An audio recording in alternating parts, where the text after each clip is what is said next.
Hey, what's happening, y'all? It's your boy Limit Pusher. Got a video topic for all of y'all today that I wanted to share. And before I start, I just wanted to say please leave a like and a comment if you make it all the way to the end. I need all the support I can to grow in this big ass algorithm.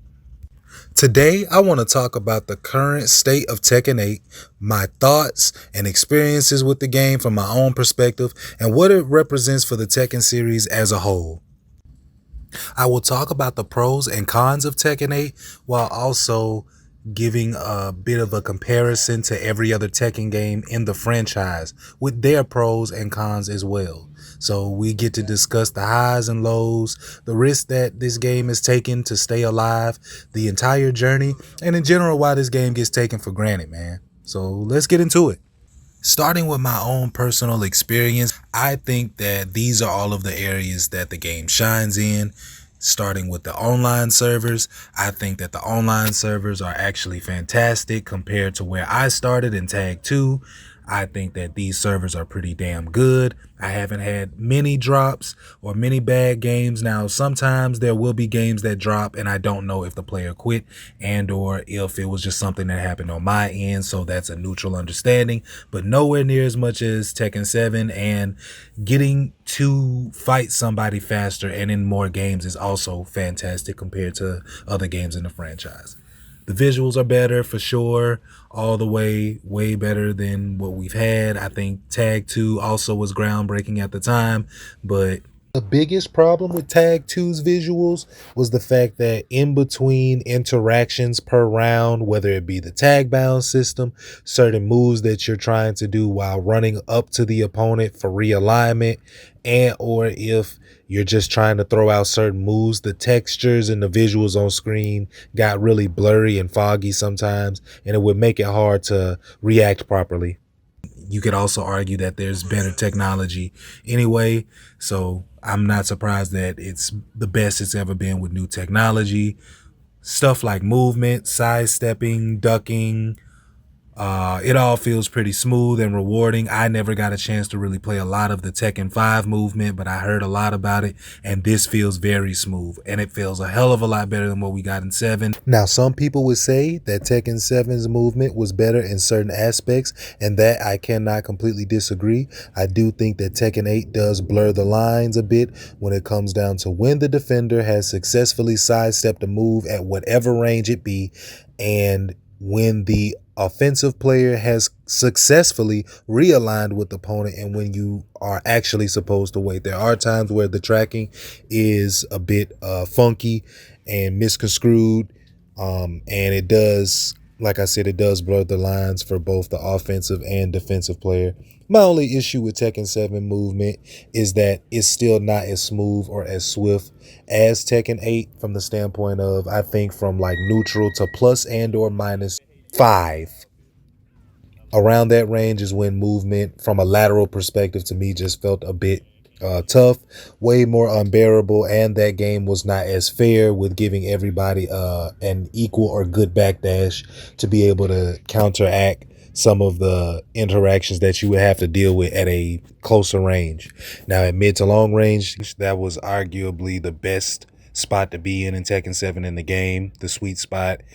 Mid to long, could play better defense, could keep out better, could space properly, the counter hit tools better. So I think that that's where that game shined the most. But Tekken 8 just does it in a different way, more fluidity.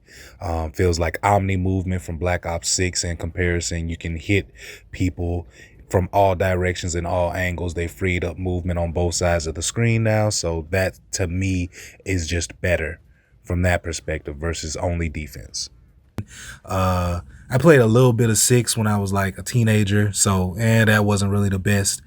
But yeah, the replay system I think should win a fucking nominee or some kind of award, because I've never really played a fighting game that allowed you to have the ability to look at the opponent's inputs plus yours, and you get to look into like their strategies, their timing. What are they actually doing on screen that you can copy, imitate, and or defend and counter? Plus, you have the ability to go to specific interactions and do what you want with those interactions. So Yeah, I think the replay system in itself is like the winner of this game. I think that the story mode being pretty cinematic is pretty good for the game. That helps. The arcade quest, it eases you into Tekken. That's also another great area that you have to give this game. They really trying to get more people into the game, man. Get people more invested. It's how you keep a game alive. So they doing their part. They doing everything they could, even with to me, which I think is a plus and a minus, which is lowering some of the execution barriers. I think they should have kept some the same, but I don't mind them lowering it overall, at least to give people some insight to playing the game or using a certain move, using a certain button. Some people won't use it if they don't know it's there, and most people won't use it if they feel like it's too hard. So I do agree with them lowering it. I just think they need to balance execution versus viability, and then that factor won't even be an issue at all. But I will say now, with the cons of Tekken 8, like what we said before, there are too many strings and big moves that track way more than they should, which causes issues with the offensive player who has realigned versus the defensive player who is attempting to sidestep. I do think another con is that there are some legacy character with legacy moves in the game that are no longer as heavy punishable, which adds interesting psychology with the counterplay and the matchup. I do think that the combo system and the heat mechanics can be a bit long with their screen time. It feels like a commercial break. I think the design philosophy also does take away a bit from the proper Tekken that people enjoy. And one that I don't really consider a minus, but people in general consider it a minus, is the character identity thing. Now, I think that as fighting games get older, man, fighting games have, and game developers, they have to find a way to make stuff new. So if we're arguing about character identity, then we need to be arguing about why these characters have changes that have happened over the last 20 years. We could go back to like Tekken 6, but we're not going to do that because we know that games get older. Things should get fresher, newer. There should be something different to the character. There should be something that you as a fan want to see new, not just the same old game. But I digress. All right, so we went over the pros and cons of Tekken 8. Now what I would like to do is group the Tekken games together, all of them in the franchise, and then compare them by their similarities. So starting right now, we're going to go with Tekken 1 and Tekken 2. I think they both have a shared philosophy, and both of them are the pioneers for this game. They are both the first two 3D established fighting games with basic fundamentals. Simplicity over balancing at that point in time really wasn't competitive, just a fun game, and building its identity when it was so young. It had a lot of basic movement, didn't really have like the sidestep abilities that we know and love today, limited defensive options, low refinement, very good nostalgia, but not a lot of longevity. So it lasted, but just, not really long between those two. And why do they work together? Why do they compare? Because Tekken 2 is basically Tekken 1 with confidence. It's just faster and louder, but you can tell it's still trying to figure itself out as a game overall. They had to exist as games. Had we not had them, we don't have Tekken. All right, the next two games I'm going to group together are Tekken 3 and 5. Both of those games got really nice movement. Both of them have really nice player expression. Both of them have a skill gap like no other. They got really good sidestepping in both of their games. Just better mechanics and movement overall. Clear neutral, somewhat. Better roster identity. They got replays in there as well, and the feel is just endless, like how the game feels overall.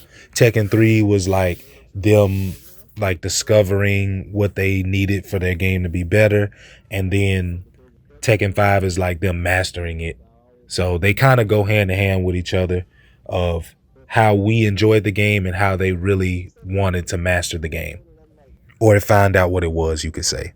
All right, now the next two games I'm going to break down together are the two games that got me into Tekken, so I'm pretty excited to talk about them, and that is Tekken Tag 1 and Tekken Tag 2. Both of these games kind of had a shared philosophy of just adding more shit to the group, just because, like, more is more. There's more player freedom, a lot more creativity in both of those games. A lot of stuff is going on. I remember it for sure. especially me as a kid, like coming straight up off of Virtual Fighter 4 for the first time and then playing that. Uh, they reward you for like going to the practice mode and stuff. You got tag mechanics, you got explosive damage, big rosters, you know, the whole Tekken cast and, you know, all of who they done developed and created, all that. You got a bunch of different experimental chaos going on in Tag 1, which is like a difference. And in Tag 2, it's like mastered chaos in Tag 2, I guess you could say.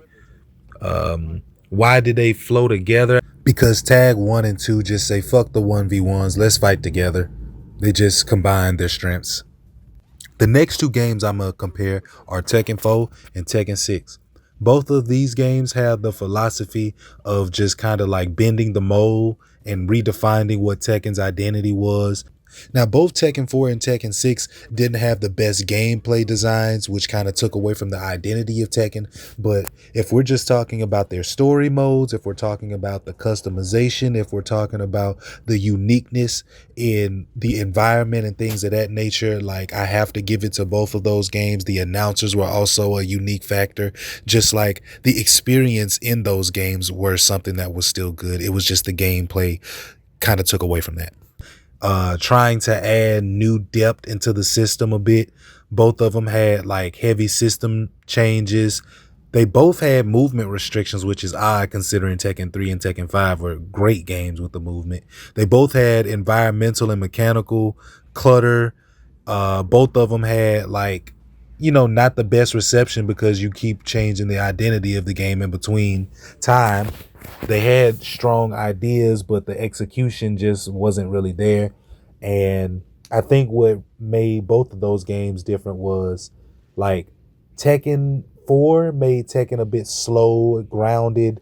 Tekken 6 was about the flashy stuff and about the chaotic stuff. Why they end up flowing together is they both tried to fix Tekken in a way, but they ended up showing that Tekken really didn't need a whole lot of fixing at the core. But they both give you the insight into what does Tekken look like if they completely change its identity. Now, taking a solo look at Tekken 7, I think this game's philosophy was trying to revive the game a bit after the Tag 2 era completely was finished. Accessibility and a competition factor was something that they wanted. The esports longevity was something that they wanted, especially after the Tag 2. Like the tournaments were great. The common traits was they simplified the system down. They had a strong online focus. They had comeback mechanics and stuff like that with the rage, the introducing of armor, rage drives, and rage arts. Tekken 7's identity was heavily rooted in defense compared to a game like Tekken Tag 2 where there's definitely some defense and spacing, but a lot more chaotic things going on with the combos, the damage, the fact that you have two people on you at different points in time in the match. So just completely different levels of chaos and mindset from those two games. I think they got a broad appeal, long patch terms. Why it stands out is Tekken 7 borrows a lot of the identity from Tekken 5 and some of the spectacle from 6. So like they were like pushing it towards a more modern fighter.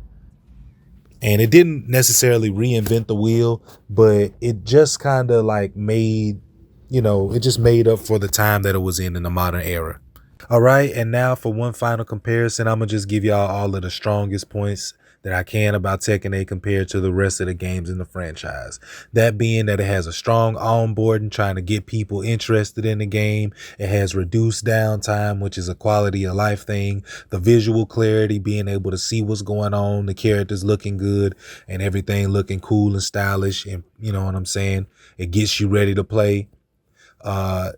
You know, rewarding more offense over defense. Now, hey, the saying goes that defense wins championships, but I don't know what sports you play where fucking offense doesn't win. So to a certain extent, and for this play style, I enjoy it. I just think that certain moves in Tekken 8 need to be toned down so the offense and the defense can balance each other like a regular Tekken game.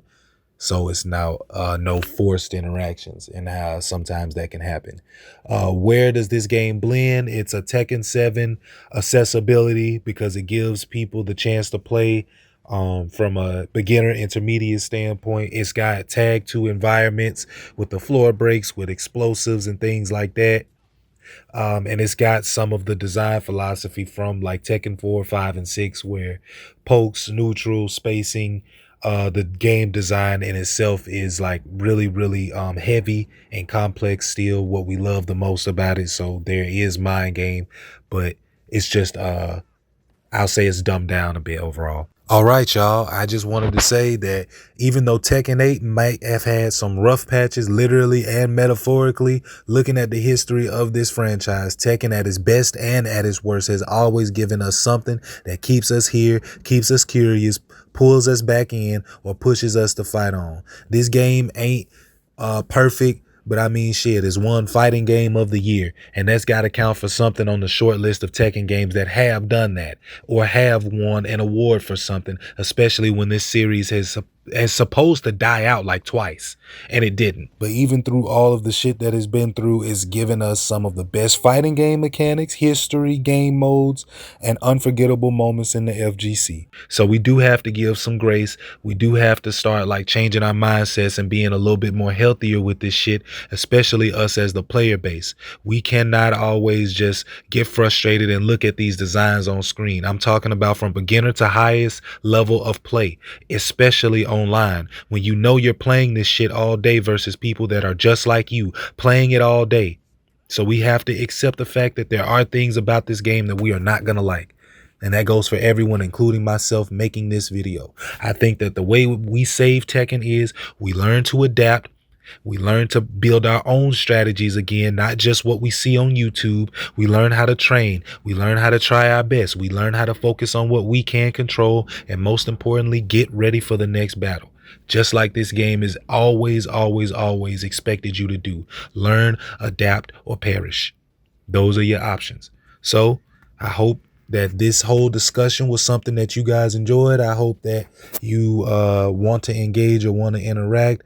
I plan to do more stuff like this in the future, and just let me know what y'all feel. Catch y'all on the next one. Peace.